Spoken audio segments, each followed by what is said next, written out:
खबरों की ओर। पूर्व डिप्टी सीएम तारकिशोर प्रसाद का जेडीयू पतंज। जल्दी बिहार से समाप्त हो जाएगी जेडीयू, तारकिशोर का यह कहना है। राजनीतिक रूप से अप्रासंगिक हो गई है जेडीयू, तारकिशोर प्रसाद का यह बयान। अब जेडीयू के साथ कोई नहीं रह सकता है, जो उनके साथ रहेगा उसका पतन तय है। पूर्व डिप्टी सीएम का यह बयान है। इनका कहना है कि बीजेपी में आना चाह रहे हैं जेडीयू के कई नेता, और कई दिनों से बीजेपी का यह कहना है कि जेडीयू के कई ऐसे नेता हैं जो कि बीजेपी के संपर्क में हैं। ललन सिंह का आरजेडी की ओर प्रेम बढ़ रहा है, तारकिशोर प्रसाद का यह कहना है। उन्होंने आगे यह भी कहा है कि जेडीयू डूबता जहाज है और डूबते जहाज पर कोई सफर नहीं करना चाहता है। और रही बात ललन सिंह की, तो ललन सिंह का प्रेम इन दिनों आरजेडी की ओर ज्यादा बढ़ रहा है। यही कारण है कि उनके नेता बीजेपी के साथ आना चाह रहे हैं, और जो सिलसिला शुरू हुआ है वो लगातार जारी है। जेडीयू जल्दी समाप्त हो जाएगी, क्योंकि आरजेडी का दबाव जिस तरीके से जेडीयू पर है और तेजस्वी यादव को मुख्यमंत्री बनाने की जो कोशिश आरजेडी सुप्रीमो लालू प्रसाद यादव कर रहे हैं, और जो दबाव नीतीश कुमार पर बनाया जा रहा है, इससे जेडीयू जल्द ही बिहार से समाप्त हो जाएगी।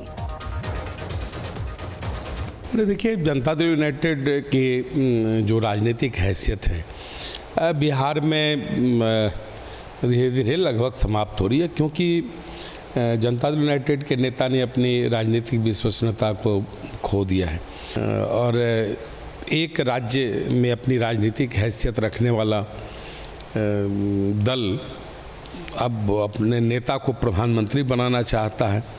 तो आप समझ सकते हैं कि जिस मुख्यमंत्री और प्रधानमंत्री के बीच में जिस प्रकार से नीतीश कुमार जी त्रिशंकु बने हुए हैं, तो उन्होंने अपने वास्तविक वजूद को भी धीरे धीरे समाप्त कर रहे हैं। ज्यादा जानकारी देंगे संवाददाता अमन हमारे साथ जुड़ रहे हैं। अमन, देखिए, तारकिशोर प्रसाद ने एक बड़ा बयान दिया है जेडीयू को लेकर। इनका कहना है कि जेडीयू डूबती जहाज है जिसमें कोई भी सफर करना नहीं चाहता है।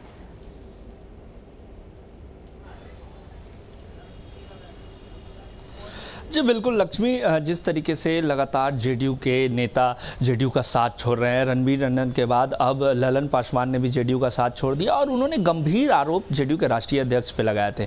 उन्होंने कहा था कि जेडीयू के राष्ट्रीय अध्यक्ष नीतीश कुमार से किसी भी कार्यकर्ता को मिलने नहीं देते हैं, अपनी समस्याओं को बताने नहीं देते हैं, और जो शराब कानून नीतीश कुमार ने लागू किया है, शराबबंदी कानून, उसको लेकर भी उन्होंने कहा कि ललन सिंह खुद शराबबंदी कानून की धज्जियां उड़ाते हैं। और यही कारण है कि बीजेपी के कद्दावर नेता हैं तारकिशोर प्रसाद, उन्होंने जदयू पे निशाना साधा है और कहा है कि जदयू जो है वो अप्रासंगिक हो गई है, अब बिहार में उसका अस्तित्व नहीं बचा है। और जो नेता हैं वो लगातार अपना जगह तलाश रहे हैं। कई जदयू के नेता हमारे संपर्क में हैं और लगातार बीजेपी का दामन भी नेता थाम रहे हैं। इससे पहले रणबीर टंडन ने जदयू का साथ छोड़ बीजेपी में शामिल हुए थे, और उसी को लेकर उन्होंने कहा था। वहीं ललन सिंह को लेकर उन्होंने कहा है कि ललन सिंह का जो प्रेम है इन दिनों राजद की ओर ज्यादा बढ़ रहा है, और यही कारण है कि जदयू के नेताओं में नाराजगी देखने को मिल रही, क्योंकि जो सिद्धांतों के साथ नीतीश कुमार ने 2005 में शपथ लिया था और जीरो टॉलरेंस की बात उन्होंने किया था, और जंगल राज से मुक्ति दिलाने की बात की थी, वही जंगल राज